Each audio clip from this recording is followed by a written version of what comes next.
Tänane raja tutvustus on siis lihtinimese tempoga, amatööri tempoga ja alustame sellest, millest jaanuaris maailmakarikaetapil ilma jäite. Ehk siis raja ülemisest osast näete siin punasega tõmbasin ringi ümber stardimajale ja see stardimaja on seest nüüd. Seda te ei näinud, kuna tuule tõttu viidi stardipaik ülevalt alla ja ülemine osa jäi ära. Nii leidsin siis ühe turisti, kes võiks umbes minu tempoga sõita. Ja nii see rada siis ilma tulede ja viledeta tavainimese jaoks välja näeb.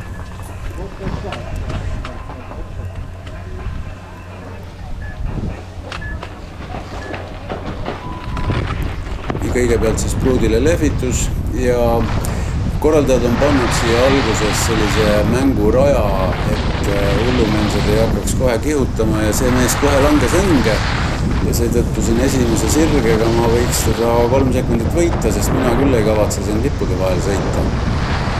Ja nagu te aru saate, on meile kogu nõlv avatud, nii et kui võistlejad läbivad siin igasuguseid suuri kaari suurel kiirusel, siis meie saame sõita tegelikult ilma nende kaarteta suht otsa.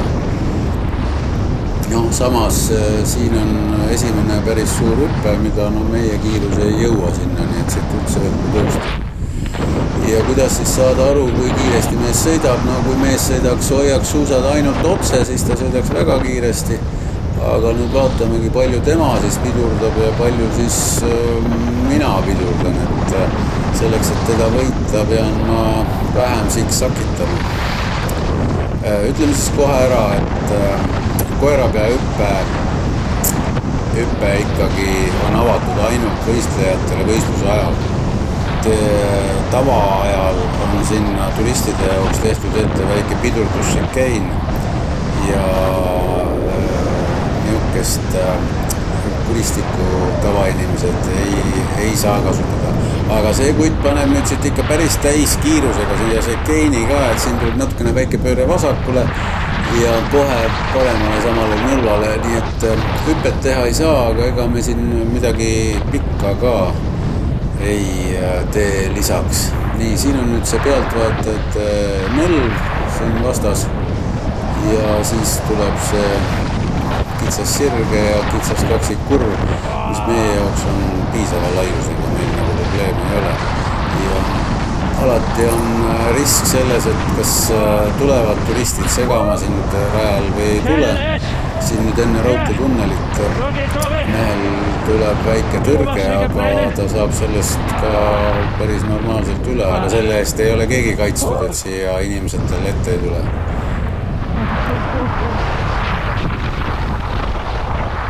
Raudteetunnel on nüüd oluline see, et kas ma suudan siit otse hoida suuski või ei hoia, et siit, kas ma suudan otse siit läbi sõita täiskiirusel või ei. Kui ma suudan sellel raudteetunneli langusel hoida suusad otse, siis ma võiks seda turisti võita. Aga kui ma pean pidurdama nii nagu tema seda teeb, siis jääb mu aeg ikkagi sinna 5 minuti kanti korraga. Siin on nüüd päris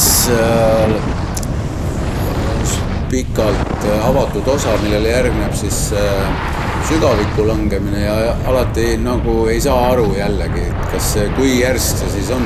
Seda saab hinnata ainult kuuselatvade järgi. Et raja kõrval olevad kuuselatvad, kas latvad torgivad sulle silma, siis on ikkagi väga järsk, sest puud kasvavad ju ikka otse üles. Et puude kalde nurga järgi saab hinnata, kui järsk see nõlv on. No see nõlv on järsk ja et mees ikka pidurdab ka päris palju, aga ma kujutan ette, et siin peaks ikka rohkem pidurdama. Mees muidugi oigab nüüd juba kõvasti, seda nimetatakse legs are burning. Ehk siis reielihased on täiesti krampis ja valusad ja nad on valusad sellepärast, et sa hoiad keha tahapoole kaldu, millega tahad pidurduda kogu aeg hoogu. ainus ravi ongi sellele see, et ära hoia keha taha, vaid tõsta keha ettepoole. Kalluta ennast ette, siis reied ei valuta, aga siis muidugi kiirus läheb ju suuremaks, nii et sa keha ette-taha kallutamisega seda kiirust muudadki. No ongi lõpukurved käes. Ja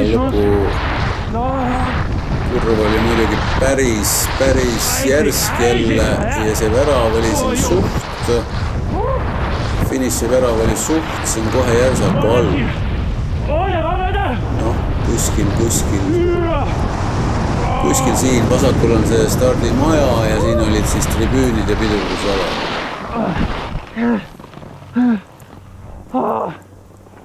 Noh, selline rada ja 4.42, nii et kui ma tunneli osa sõidan otse, siis võiks mu aeg olla 4.30 juures, 4.20 juures. Aga see sõltub jällegi ka rajaoludest.